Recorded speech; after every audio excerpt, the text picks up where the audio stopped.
YouTube? This is Mr. Mean coming at you this fine Friday, December 24th. Happy, Merry Christmas Eve, everybody. We've almost made another year. 2021 has flown by like a speeding bullet. And on the theme of speeding bullets, today's video du jour, Claim the Skies by Monty Cook Designs. I think is it Monty Cook Design? Yeah, Monty Cook Games. This is a support book for the Cypher System, which they have their second edition out, which I have. And I want to give a giant shout out to Angel's Citadel, to Josh and Joanne. They are meanies first and foremost, but they also host their own YouTube channel, Angel's Citadel. Go check it out. They also broadcast on Twitch, I believe on Friday nights and Monday nights. I don't know. Go check them out on Twitch TV. Also on YouTube, Angel's Citadel. They're also on Mr. Mean Speaks. They are part of the Meanie Army. Go Horde. And you can always join our Discord, and you can chat with them there, as they are awesome people. And they love cats. There's no according for taste. Mr. Mean loves all, but, you know, cats, come on. Dogs are better. Everybody knows it. Anyway, last night, Windmark, a.k.a. David, who's also a meanie and a fellow GM, an awesome GM, I may admit, ran us through about 2 hours of Claim the Skies RPG from Cypher Studios, or from the Cypher System from Monty Cook Games.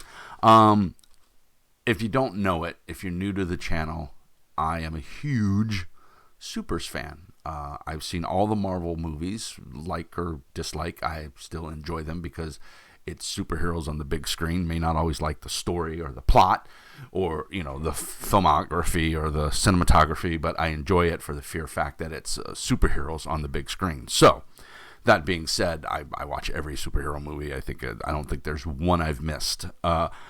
So anyway, David decided to run us through a one-shot. A big shout out to Jim. I don't believe he's part of the Meanie Army, but hopefully he'll take the hint and he'll join. Hint, hint, nudge, nudge, wink, wink. He'll join because his buddy David, I guess they've been longtime friends, is a GM, and Jim is a GM as well. So David ran. So Josh and Joanne, Angel's Citadel, Mr. Mean, and Jim ran us through about a 2.5 hour play session of Claim the Skies, and Jim was awesome. He helped us make characters. Josh and Joanne, they're very, very versed in the Cypher System, so they had no problem coming up with characters, and awesome characters. Go back and watch it. It was yesterday's video. I posted it yesterday evening right after we were done. It's gotten a couple views. I've had some new subscribers. We'll do some housekeeping at the end of this video, and I'll let you know when the actual follow-up review, whatever you want to call it, ends and the shout-outs and stuff start. So anyway, one of my viewers and one of the Meanie Army, Alice, A-L-E-S, big shout-out to him, asked for a follow-up video. So that's what this is. I've got a couple minutes. I've got some honeydew chores that I've got to go do. And before that gets all kicked off, my kid is in the living room watching a little morning, believe it or not, videos on helicopters. The kid loves helicopters. So he's watching that. He's entertained. He'll probably come in and interrupt me once or twice because that's what 4-year-olds do. But anyway, my thoughts. Anybody who's watched this channel for a long time knows that I'm not a huge fan of Monty Cook, and it's only because of how he uses Kickstarter. I don't agree, and I don't want to get on a rant about it because me and Jay over at Feral Games Inc. already did a rant about this, but I don't like how he uses Kickstarter. He uses Kickstarter as a pre-order system, and I think that does more harm than good. Yeah, it does a great amount of good for him, but it hurts a lot of these indie studios, which I think is personally what Kickstarter should be more for. If you're a big game studio like Monty Cook Games, Ulysses Spiel, Modifius, WotC, Pathfinder, Paizo, you don't need Kickstarter. You shouldn't be using it. Even Savage Worlds, I think, falls into that category. They're too big. When they come out with a new book, everybody knows about it if you're in that sphere, and everybody buys it. So there's no need to go to Kickstarter. Your books are going to sell. So I get it, but they're using it as a pre-order system so that they don't waste stock.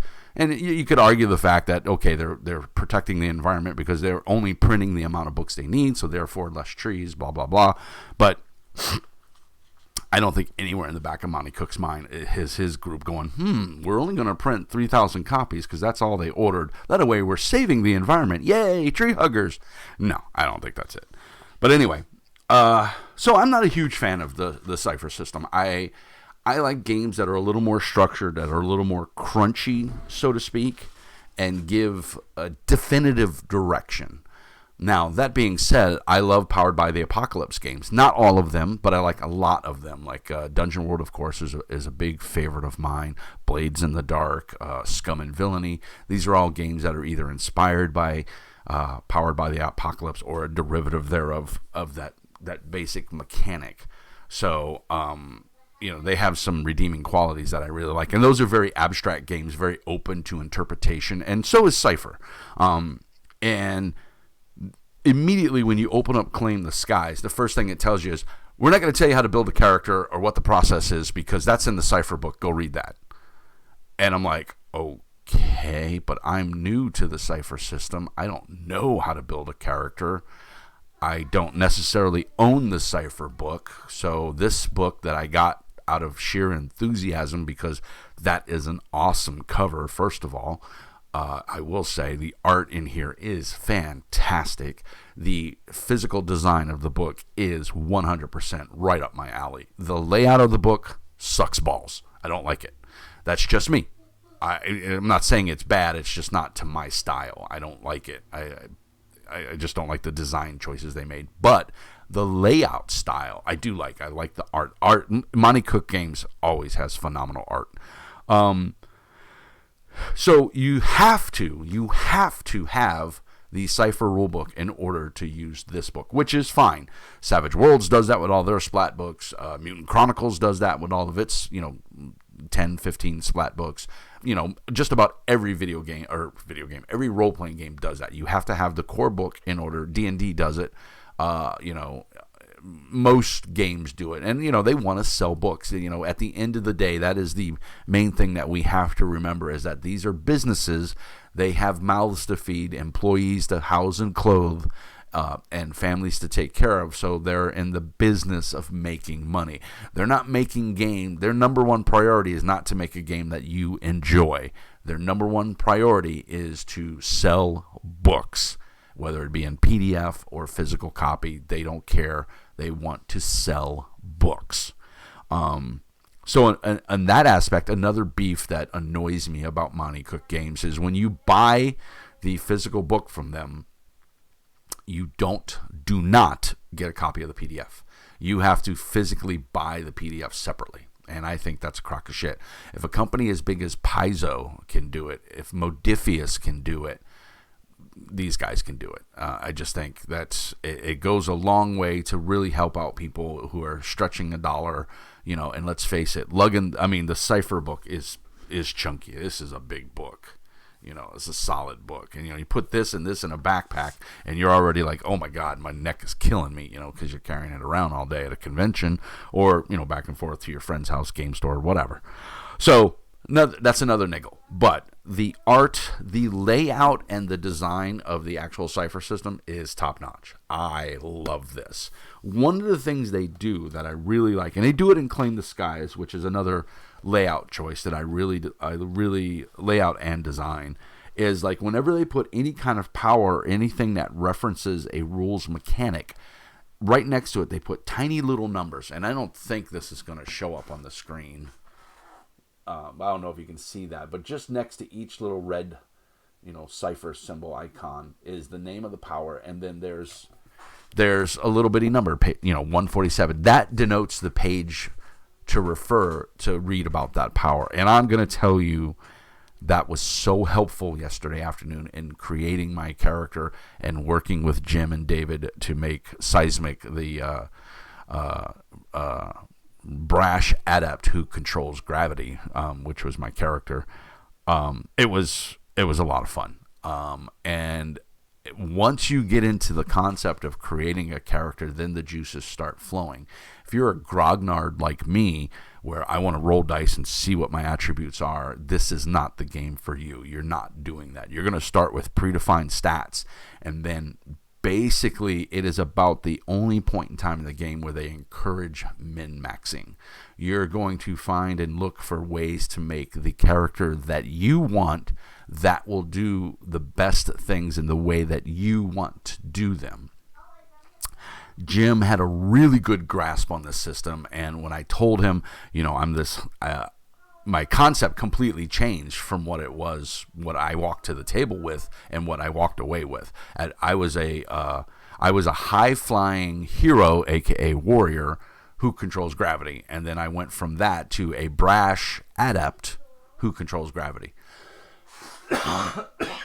So you see, it all kind of changed up for the better. I had much better abilities, and the way that I could use my powers were it came down to my two main powers that I could use, which was flight, which as an adept you get hover, but you don't get flight. Well, I had flight, and I could fly far, which also equates to pretty fast. I wasn't super fast. I wasn't like a speedster, but I could fly. I could get around, which is what I wanted. I envisioned this hero that flew around and zapped people with gravity beams and and distorted gravity in one shape or form or another.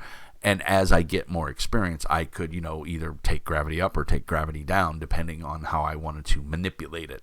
And that is an option, and it is one of the core fundamentals of this game. So I had very much a tier 1, basically a first level character who could shoot a gravitational beam basically out of his hands, kind of like Cyclops' optical blast, but I shot it from my hand, and I could make things, I could do a horrendous amount of damage, which at a tier 1 character doing 10 points of damage in this game is... wow, it's crazy. And what was neat is that power was free to me. I didn't have to spend, my power was based off of intellect, and I didn't have to spend any intellect to use that base power. So, and if I hit, I'm doing 10 points of damage, which in the Cypher system, when your basic attributes start out at 10, 10, 8, 10 might, 10 speed, 8 intellect, and it can be any variation of those three, that you can move those 10s and that 8 around any way you want for those 3 core attributes. That's also basically your life force. That's how you incapacitate somebody, is when their attributes, either might, speed, or intellect, reaches 0, then they start ticking off health boxes, and then when the next attribute, say its intellect, goes down to 0, they tick off. So it's a very declining scale. Once you start going downhill, it's kind of hard to get back up, unless you're a hero, or whatever system you're playing, the fantasy hero, the modern hero, sci-fi, whatever. If you're a hero, they give you some options and things that you can do to recover and things like that. So I had some cool defensive powers, and I had 2 very cool offensive powers. So I felt, as a first level, or aka a tier 1 hero, I felt extremely competent. I was pretty much a one-trick pony. But where the game shines, and what I did like, is the GM is the arbitrator. The GM says, one of the basic precepts of this game is to say, you as the player, tell me what you want to do, and I will tell you what you need to roll, or what you're looking at to roll. And so that worked really well. And if you watch the game that we played last night, you'll see that a lot of that happened. Now, Josh and Joanne and Jim, they had it solid. They knew exactly what they wanted to do and how they wanted to do it. Me and Cosmic Flux, who I forgot to give a shout out to, was also in the game. He's also a meanie. He's also a Patreon. So thank you, Cosmic, for your support. We were pretty new to Cypher, and so we needed some hand-holding, and Cosmic came up with a super cool character concept. He played a character called Velocity, and he was a speedster, and he did some really cool shit. The bad part was he had crappy rolls. I don't think he rolled above a 10 all night. So, but he still managed to get things done because that's the strength of Cypher System. And I'm not going to go into the rules because other people can explain them way better than I can. But let's just say everything's based on the multiplier of 3. So if you have a tier 3 villain, then to hit him, to do anything, to interact with him, you need a 9. And then that can be modified by effects and effort and edge and all that stuff when you're trying to do things. And the GM doesn't roll any dice. The players do all the front-facing dice rolling. So I really like the system. Foundry's integration was pretty solid. We played on Foundry, and you can see the video recording is from my point of view from Seismic's. Oh, he is. Okay, go watch. Thank you. Like I said, he just woke up, had Pop-Tarts, so I apologize for the interruption, but he's adorably cute, so it's okay. So, yeah, Velocity did a lot of cool things, and he was very descriptive in explaining what he wanted to do, and then David, as the GM, was like, okay, well, that kind of falls under speeding, so, that's your main power. So it was kind of nice to see the mechanics kind of all correlate to everybody's, like, big thing. And so I think Velocity... I would have to, hopefully he agrees with me, he felt very empowered, aside from, he always rolls crappy in any game we play together. His dice always betray him. But I think he had fun. I think he enjoyed the system. I think it's one, I'm pretty sure he said he would play again. So, and I know I would. And I'm not a huge Cypher fan, but I would play this game. I don't think I would want to GM this game. I don't think it's my cup of tea. But I would definitely play again, and I would resurrect Cypher or Seismic to go on further heroic adventures. So, as far as the adventure that David ran, the brief synopsis was there was a very rich socialite that was holding a tree lighting ceremony for Christmas in Stark City, which was the name of where he placed his game, and it's one of the settings that he had. And he had some images for it and everything, and it worked out really well. We definitely got a flavor. We felt like we were in the game. I like how he used some names from like The Flash and Arrow, some of the CW DC Universe TV shows. So it was Mr. Diggle. If you're an Arrow fan, you know who he is. So it was really cool to see that. Kind of gave us a point of reference of names and stuff that weren't necessarily those characters from the TV show, but it just kind of he was a security consultant, which is what he is on the Arrow, or he was. And so, yeah, it was a nice interplay. David did a great job of setting the world and the expectations and, what heroes can do in it and how they're perceived. And it was a lot of fun. I enjoyed the story. I enjoyed the players. I thought all the characters were very, very unique. None of us were the same. Battle Jack, Jim, the player Jim, his character's name was Battle Jack, was basically Iron Man, for lack of a better word, but he was Iron Man mixed with the morals and ideals of Captain America. And so he was the Boy Scout, the goody two shoes, and Josh's character was this young, maybe in his 20s, kind of brash, cavalier, go fuck the world kind of dude with his spirit wolf Fenrir, who basically ate evil people. Yes, you heard me right. Eats evil people. And the pact that he has with this spirit wolf is that it gets to eat evil people. And so it stays with him.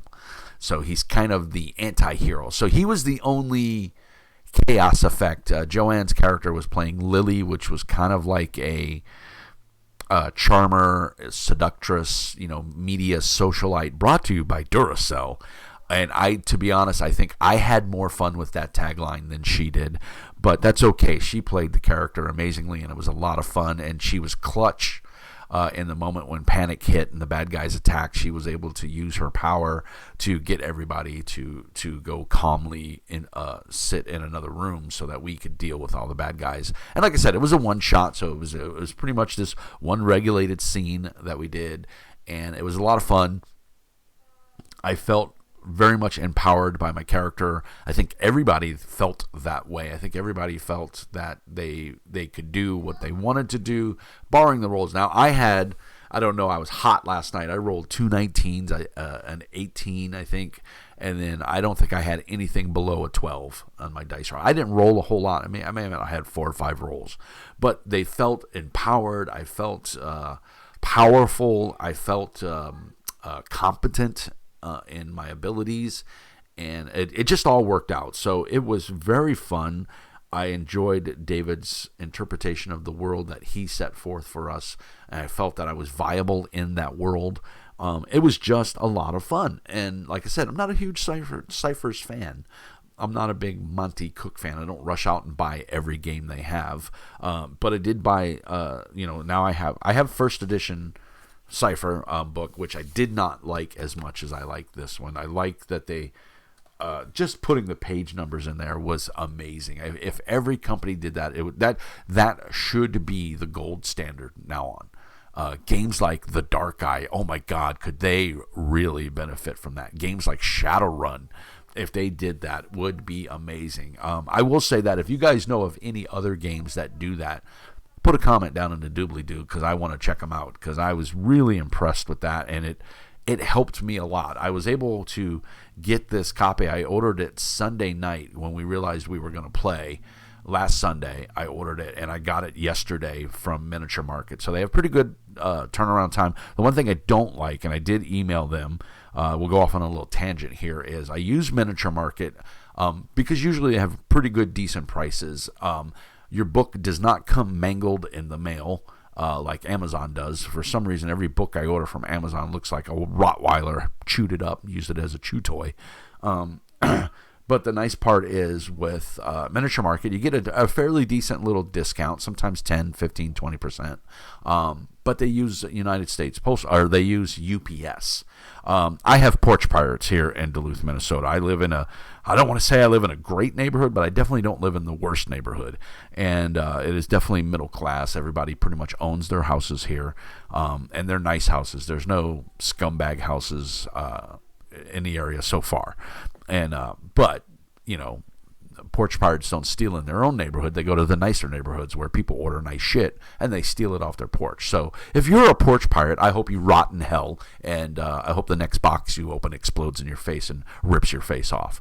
But that being said, I was a little miffed that if you choose the cheapest method of shipping from Miniature Market, it starts out as UPS, and then they hand it off to the United States Postal Service for delivery. So I was in a panic yesterday because I was at work and this was going to be delivered, and sure enough, it came while I was still at work before I could get home, and I was afraid it was going to be stolen. But I was lucky enough to reach out to my neighbor and ask her. She's stayed home, she's retired. I asked her if she could grab it off my porch, and she did. So I was able to get my book safe and sound. But she's not always around. She's traveling, visiting her grandchildren and stuff, and other wherever. So I can't always rely on that. So I'm not a fan of the Postal Service. UPS has a service that you can pay $20 a year, and you can have all your UPS packages redirected to the local UPS store, and then you could just go pick it up there. No extra fee. It's $20. When you get a shipping notice that says, hey, you have a package coming, you go in there, and you can even preset it to automatically, and that's what I've done, you can automatically have it redirected to your local UPS store, but it has to fully be shipped by USPS.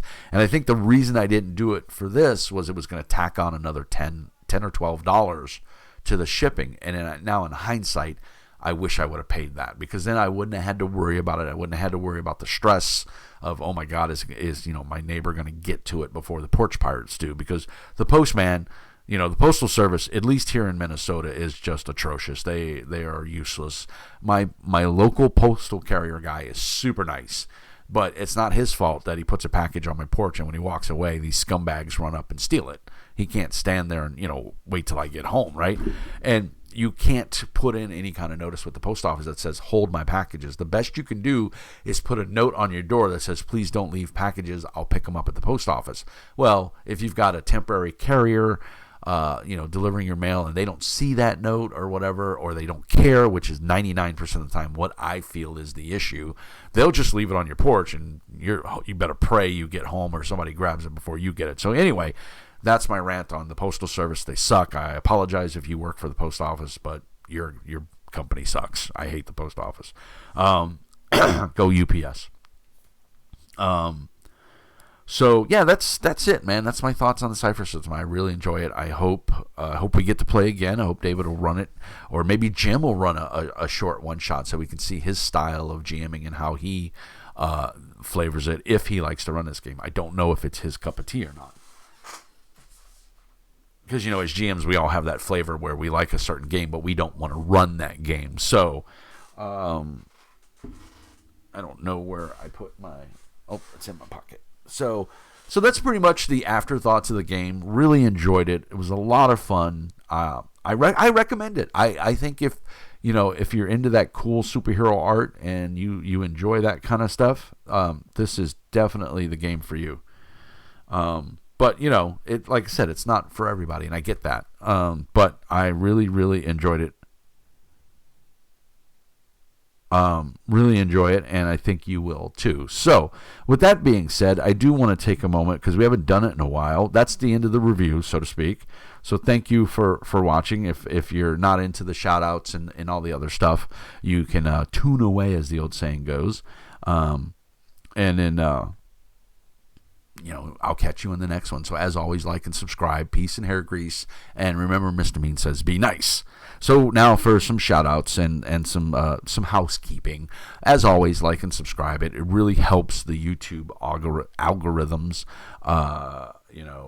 We're at 978 subscribers. I was hoping to be able to break 1,000 before the new year, but I just couldn't do it.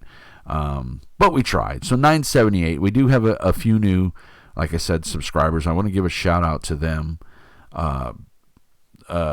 John Basilio, Skellen, who I haven't heard from in ages. Skellen, I think, was a fellow GM, and he was running a Warhammer, and we got to play, and evidently he watched the live plays, and he said Merry Christmas. So thank you, Skellen, so much. Great to hear from you, my friend. It's been a long time. He's over, I think he's across the pond. He's either in England or Scotland. I can't remember. But anyway, he's a great GM, and he runs Warhammer Fantasy Roleplay from Cubicle 7, and he's great. Miguel Ribeiro, who has his own publishing company and makes kind of noir, 50s style games, that replied on my Mutant Chronicles video. So thank you so much, Ribeiro. Larry Haught, as always, you are awesome. He's also a Patreon, so thank you, Larry. You are amazing. New subscriber, Richard Kolerick, thank you. Zen Fadar, new subscriber. Munraka, a Munrank, new subscriber as well. Thank you so much. Big shout out to Irie Knights. He's doing a level up Sith Star Wars: The Old Republic. His fellow YouTuber. Go give him some love, Irie Knights. Just do Star Wars Irie Knights and you'll find it on YouTube. And new subscriber Beef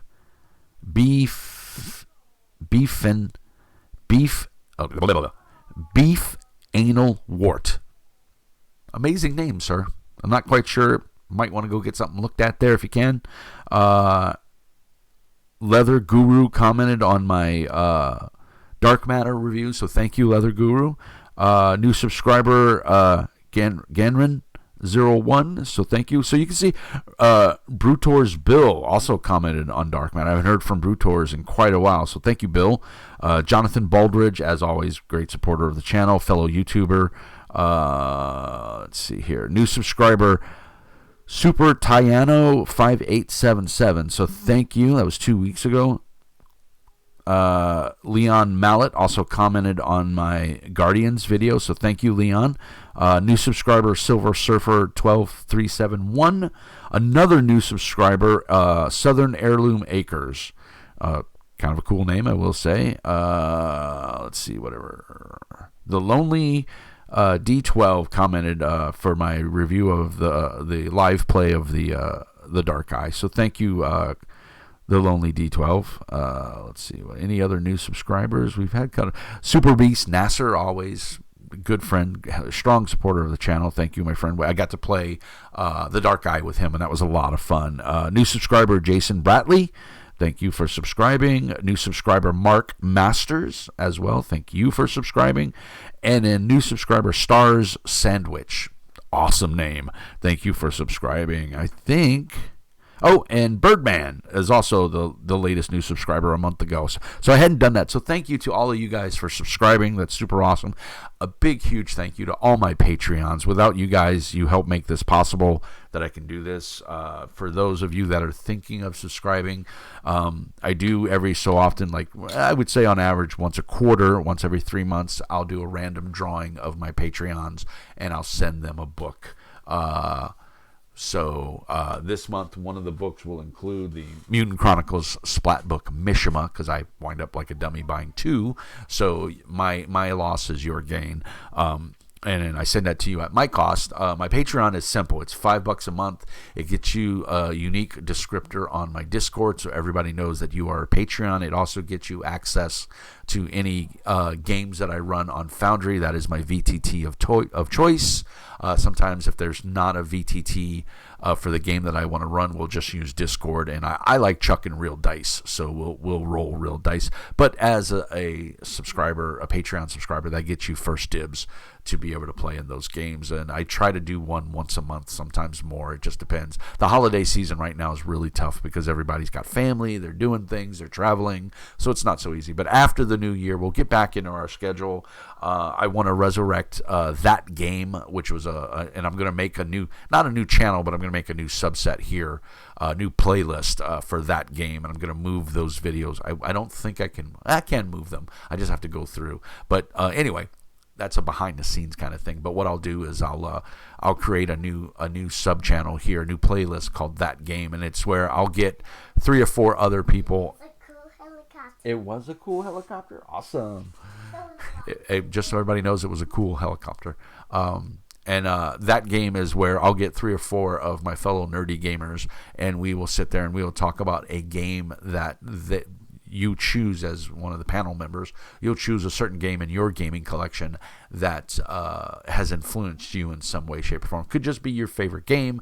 Could be a game that you really admire and you've never got to play and you'd like to play, whatever. So that'll be kicking back off in the new year. I've had some guys from It's Never Dark Enough, indie publishing. I've had them on there. I've had Cosmic Flux has been on a couple times. I think Larry's been on. Mumfrey's might have been on. I've had a few guests, so I've done a couple episodes. So we're going to resurrect that for the new year, and then just try to get a little more content out. I have so many things to share with you guys. I will be at Con of the North in February. It's in Minneapolis, down in the cities. It's a 3-day convention, Friday, Saturday, Sunday. I believe it is February 18th, 20th, and 21st. I think those are the days, but it's Con of the North is the name of the convention. I'll try to put a link down in the doobly-doo. And so, yeah, guys, that's really it. I wanted to get out a little video. I wanted to just, get this uploaded before I go start doing my honey chores on Christmas Eve, so that when my wife gets home, we have a nice, clean, relaxing house, and we can enjoy Christmas and revel into the new year. I hope all of you are doing well and are peaceful and are happy, and that your lives are going well. Thank you so much for all the love and support of the channel. It truly, truly means a lot. And every time I read the comments, and I get far more positive comments than I get negative comments. In fact, it's been a couple months since we've had a negative comment of any kind. So thank you. It really keeps the creative juices flowing and makes me want to do this. I have a sub channel where I play Star Wars: The Old Republic live, and thank you for all the people that are supporting that. And I'll be streaming some more of that over this long weekend, because I don't go back to work until Tuesday of next week. So I'm off for Friday and today and Monday, because my company pushes the holiday back to Monday to an observation. So I hope everyone has a lovely Christmas. I'll probably do a shout out video tomorrow morning with my son, just to give everybody a big thank you, but that'll be tomorrow morning, Christmas. And as always, just guys, you guys rock. Without you, there is no me. So thank you so much for all the support, and let's break that 1,000 subscribers in the new year. Get the channel monetized. Put a little money in my pocket so that I can bring you guys even better content, some more interviews with publishers and game designers, some more live plays, upgrade some of the equipment. I would like to be able to set up my living room in a fashion that I can record our Pathfinder games. I've had some people ask about those, like, hey, why aren't you recording?